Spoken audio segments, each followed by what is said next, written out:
With no end in sight to the government shutdown, the Trump administration is warning it could begin firing federal workers as soon as today. Senator Ted Cruz welcomes the idea of using the shutdown to downsize the federal bureaucracy. President Trump is going to use that as an opportunity not to tell people you're furloughed for a few days, but instead to send pink slips and to get rid of left-wing bureaucrats who are imposing left-wing priorities that are contrary to President Trump's priorities. I think that is fantastic, and what it's going to do is it's going to cause Democrats in Congress to scream and weep and gnash their teeth. The shutdown could leave more than 750,000 federal employees furloughed and more than 2 million military service members without a paycheck. Heather Campbell, a military wife and mother of 3, says many families could struggle to put food on the table. All of that together creates a really difficult economic pattern for military families, and it's one where we see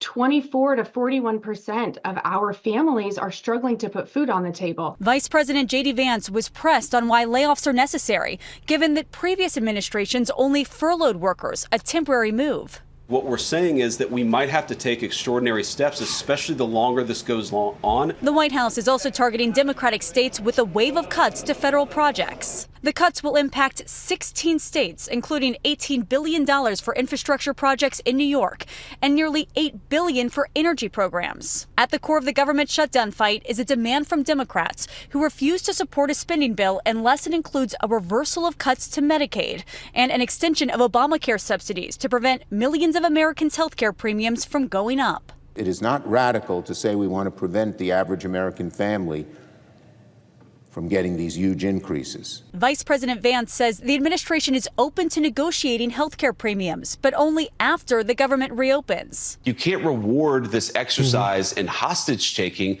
which is what we would be doing if we allowed the government opening to be conditional on the Democrats' policy disagreements. Senate Majority Leader John Thune says Democrats are getting cold feet. I think there are a lot of rank and file Democrats, Sean, who are regretting letting Schumer walk them down into this rat hole. The economic impact of the shutdown also a concern. New data shows the economy lost a worse than expected 32,000 jobs in the private sector last month.